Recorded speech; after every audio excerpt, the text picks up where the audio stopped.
On March 16, 1966, a turquoise and white cruiser sedan rolled off an assembly line in Hamilton, Ontario, Canada.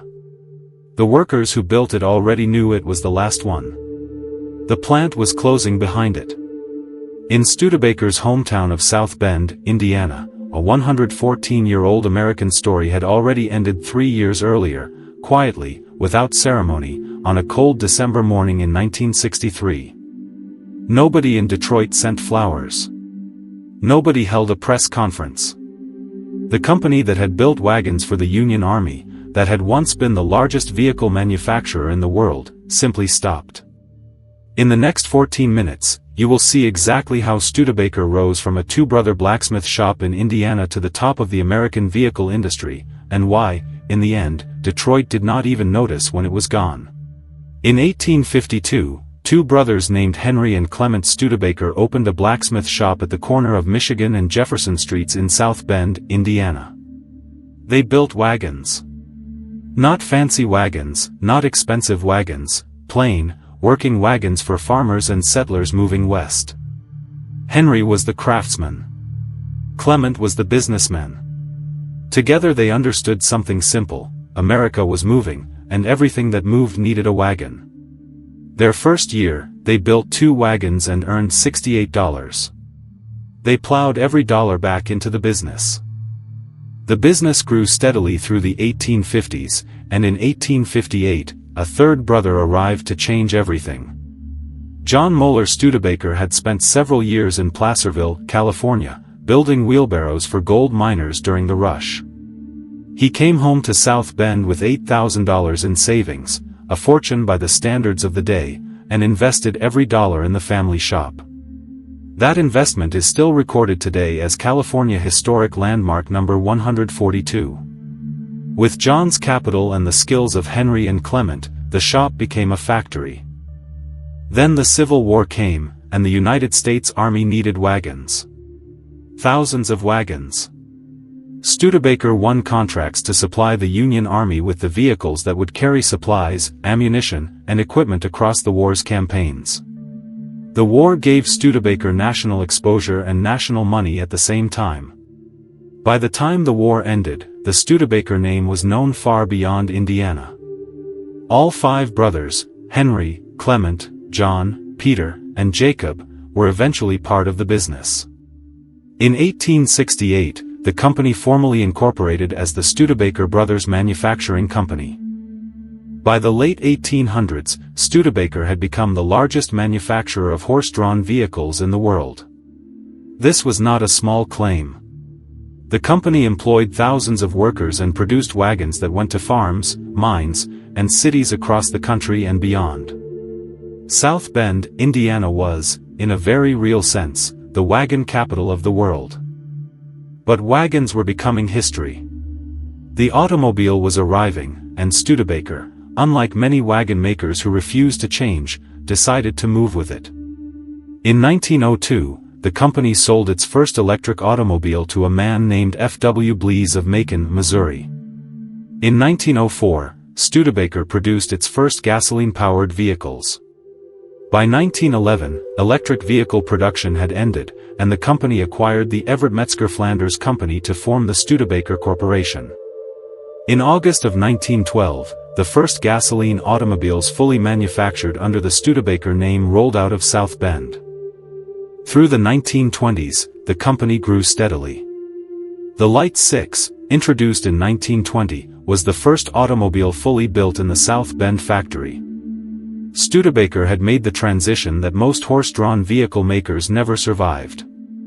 And to help sell its cars to a new generation of American drivers, the company found one of the most famous Americans of the era as a spokesman, Knute Rockne, the legendary football coach at the University of Notre Dame, just up the road from South Bend.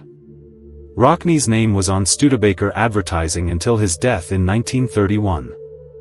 In 1932, Studebaker entered a 5-car factory team at the Indianapolis 500. Car number 22, driven by Cliff Bergera, finished in 3rd place. The company was competitive, growing, and confident. Then 1933 arrived. The Great Depression had cut deeply into automobile sales across the industry. In 1933, Studebaker entered receivership and came within weeks of permanent closure. President Albert Erskine was removed from his position. The company was reorganized under court supervision. Two men, Paul Hoffman and Harold Vance, took over and began the work of saving the company through efficiency and focused strategy. It was the first time Studebaker had nearly died. It would not be the last.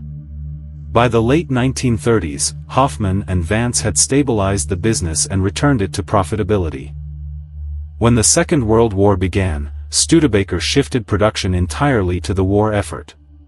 The company built military trucks that served Allied forces on every front. It built aircraft engines that powered American bombers. And it built the M29 Weasel, an all-terrain tracked vehicle designed specifically for snowy conditions that carried supplies and soldiers through terrain that conventional vehicles could not cross. When the war ended, Studebaker ran advertising that captured exactly how the company felt about its wartime performance. The slogan was simple: first by far with a post-war car. The company that had nearly died in 1933 had come back as a genuine American industrial force. The post-war years were the best years Studebaker ever had. Americans were buying cars at a rate the country had never seen, and Studebaker was ready. At its peak, the South Bend factory employed over 26,000 workers. 26,000 people whose mortgages, grocery bills, and children's school clothes depended on that factory staying open. South Bend was a Studebaker town, and Studebaker was an American institution. But underneath the confidence, a problem was growing.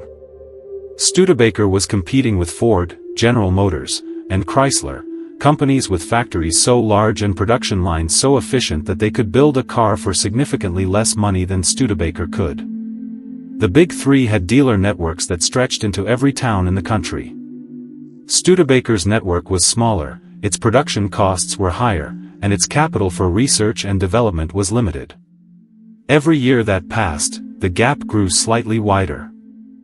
In 1954, the company made a decision that many historians of the American automobile industry still consider the single most damaging choice in Studebaker's history.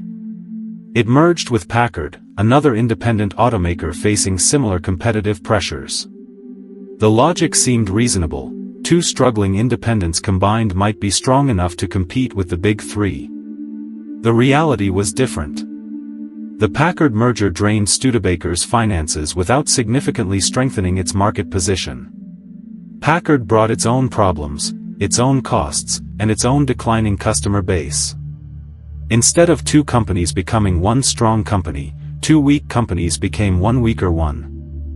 By 1958, Studebaker needed a lifeline, and it found one in an unexpected place: the small car. While the Big Three were selling large, heavy vehicles that consumed enormous amounts of fuel, Studebaker introduced the Lark, a compact, practical automobile aimed at buyers who wanted something sensible. The Lark worked. Sales improved. For a brief period, it looked as if Studebaker had found its way back. But the Big Three noticed. They introduced their own compact cars, and with their vastly larger production capacity and dealer networks, they quickly recaptured the market. The Lark's advantage disappeared almost as fast as it had arrived. In 1962, Studebaker made one final bold move. The Avanti, pronounced Avanti, Italian for forward, was unlike anything the company had ever built. It was sleek, futuristic, and striking. Its design came from the legendary industrial designer Raymond Loewy, who had shaped some of the most iconic products in American history. The Avanti was genuinely beautiful, and car enthusiasts recognized it immediately as something special. But beautiful and profitable are different things. The Avanti arrived too late and cost too much to produce. Studebaker was running out of time and money, and no single model, however striking, could change the arithmetic. On December 20, 1963, 3 weeks after the assassination of President Kennedy, at a moment when the country was already in shock, Studebaker announced the closure of its South Bend, Indiana plant. Approximately 7,000 workers lost their jobs. Men who had worked on that line for 10, 15, 20 years found out before Christmas that their factory was closing. The announcement was not front-page news across the country. South Bend noticed. The workers noticed. But America, still processing the events of November, barely paused. Production moved to Hamilton, Ontario, Canada, where a smaller, lower-cost facility continued building a shrinking lineup of Studebaker models. Each year the lineup shrank further. Each year the total number of cars built fell. The company was not recovering, it was managing a slow exit, trying to find a way to survive in some form while acknowledging that the automobile business was over. The board reviewed the finances in early 1966 and made the final decision. There would be number 1967 Studebaker models. The investment required to redesign and retool for a new model year could not be justified against the sales numbers the company was achieving. On March 16, 1966, the last Studebaker rolled off the Hamilton assembly line. It was a cruiser sedan, turquoise and white. Fewer than 9,000 1966 models had been built in total.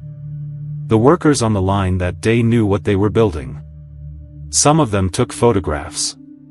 The car drove out of the factory and the plant closed behind it. After 1966, the Studebaker name continued in a diminished form. In 1967, the company was acquired by Wagner Electric. The following year it merged with Worthington Corporation to form Studebaker Worthington, a diversified industrial company that had nothing to do with automobiles.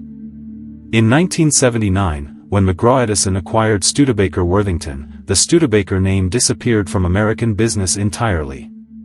127 years after Henry and Clement opened their blacksmith shop on a corner in South Bend, the name was gone. South Bend, Indiana still has the Studebaker National Museum, which preserves the full history of the company and houses some of the most important vehicles from its production history. People drive from across the country to see it. And somewhere outside South Bend, in what is now called Bendix Woods Park, there is a grove of 5,000 trees that were planted in 1937. From the ground, they look like a forest. From the air, or on Google Earth, they spell out the word Studebaker in letters large enough to read clearly from above. The trees are still growing. They have outlasted the company by more than half a century. What Studebaker's story tells is not complicated. A company that started with two brothers and a hammer became the largest wagon maker in the world. It made the transition to automobiles when most wagon makers did not. It survived the Great Depression, built weapons for the Second World War, and produced some of the most beautiful American cars of the post-war era. And it lost, in the end, not because it made bad products, but because it was competing against companies with 3 times its production capacity and 10 times its capital, in a market where size determined survival. The 26,000 workers at the peak. The 7,000 who went home in December of 1963 without a factory to return to. The men in Hamilton who took photographs on March 16, 1966, because they knew what they were watching. They were part of something that mattered, even if Detroit never stopped to notice. If you want more stories like this one, the next video is already waiting for you. Take care of yourself, and take care of your people.